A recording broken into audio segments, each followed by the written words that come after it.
Good morning बच्चों। आज हम परिमेय संख्याओं और अपरिमेय संख्याओं के बारे में पढ़ेंगे और उसको सिद्ध करेंगे कि वो कैसे परिमेय संख्या और कैसे अपरिमेय संख्या है। चूंकि हम परिमेय संख्या के बारे में जानते हैं कि जिस संख्या को p बटे q के रूप में दर्शाया जाए उसे क्या कहते हैं, परिमेय संख्या कहते हैं। जहां p और q क्या है, पूर्णांक है और q 0 के बराबर ना हो। चलिए लिखते हैं, इसके बारे में पहले समझाते हैं। परिमेय संख्या, परिमेय संख्या कहते किसे हैं, जिस संख्या को p बाई q के रूप में दर्शाया जाए, जहां p तथा q पूर्णांक हो एवं q 0 के बराबर न हो। इसको पढ़ने का तरीका है 0 के बराबर न हो, नॉट इक्वल टू 0, उसे क्या कहते हैं, परिमेय संख्या कहते हैं। पिछले वीडियो में भी हमने इसके डेफिनेशन के बारे में बताया, इसके बारे में बताया था।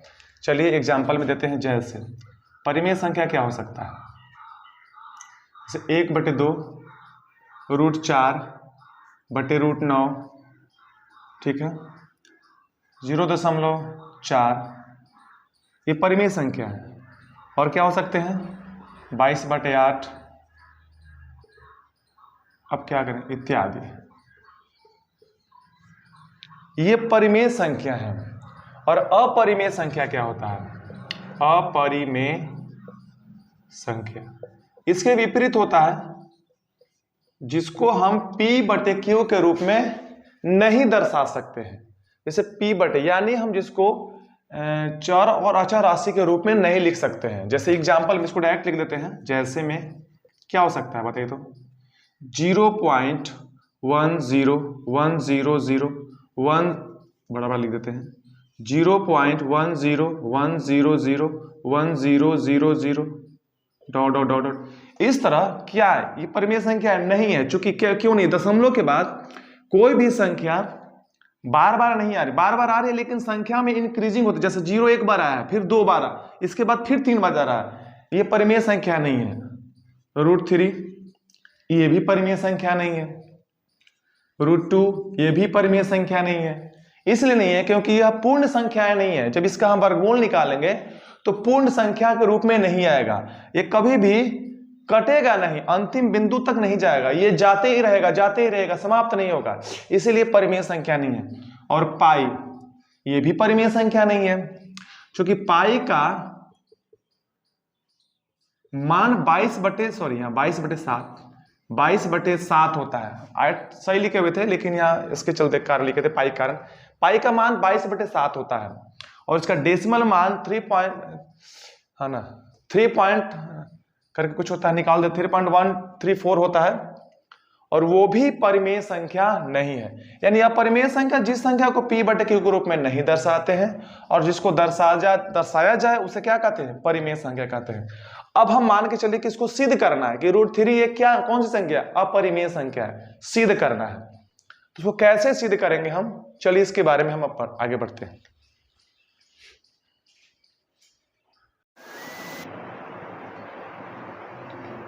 गुड मॉर्निंग बच्चों। आज हम सीखेंगे कि सिद्ध करेंगे √3 एक अपरिमेय संख्या। मैंने अपरिमेय संख्या के बारे में सिद्ध करने के बारे में सीखेंगे, कैसे किसी को सिद्ध किया जाता है। चलिए, सब लिखा है, सवाल है कि सिद्ध करें कि √3 एक अपरिमेय संख्या है, सिद्ध करना है अपरिमेय संख्या। तो इसके विपरीत हम मान लेंगे संख्या को, क्या मान लेंगे, परिमेय संख्या। माना कि √3 एक क्या मान लेंगे, परिमेय संख्या है, परिमेय संख्या है मान लेंगे।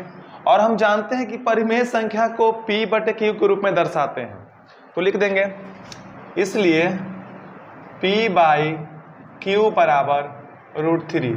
नीचे 1 लिख सकते हैं। जब परिमेय संख्या में हम बदल ही दिए तो नीचे तो हर भी होना बहुत जरूरी है। हाँ, चूंकि जहां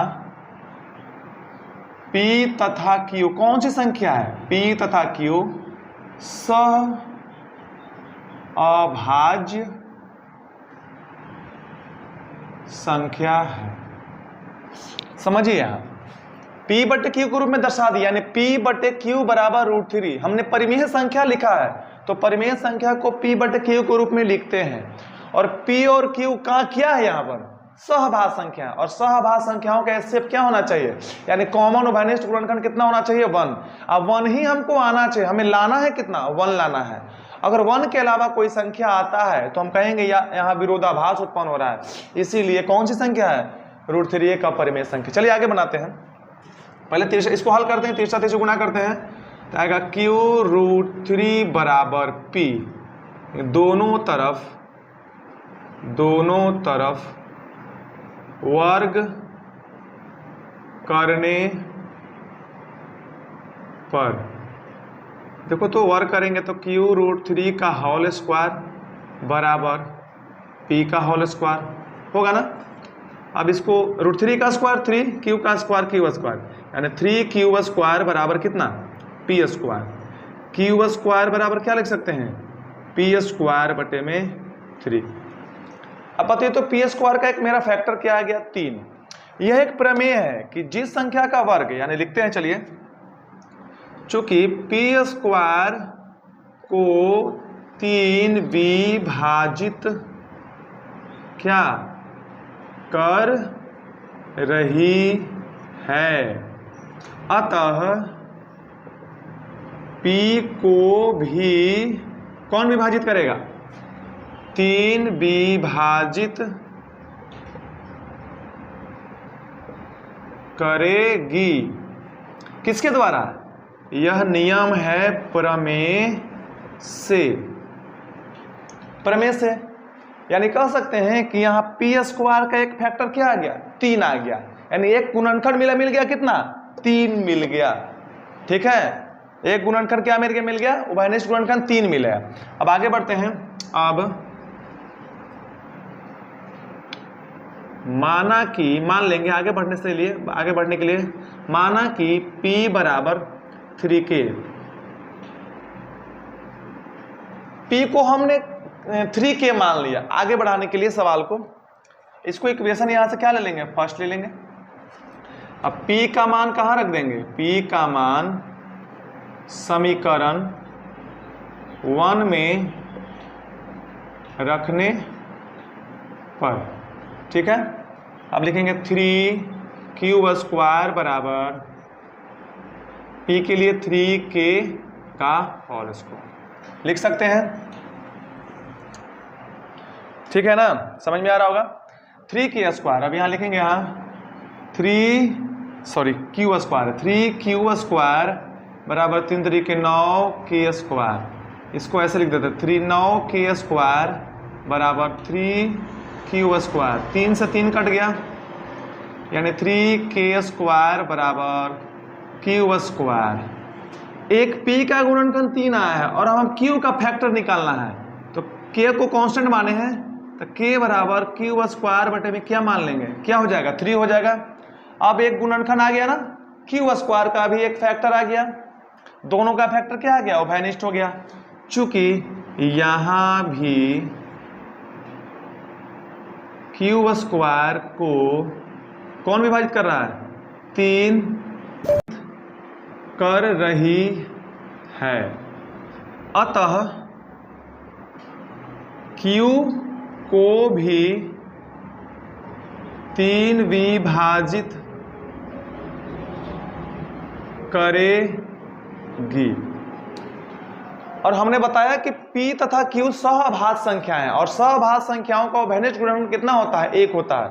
और हमें यहाँ दोनों का उभयनिष्ठ गुणनखंड कितना प्राप्त हुआ, 3 प्राप्त हुआ, जो कि हमारे लिए विरोधाभास उत्पन्न कर रहा है। इसलिए यहाँ विरोधाभास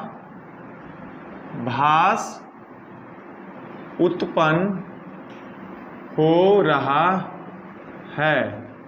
इसलिए √3 एक अपरिमेय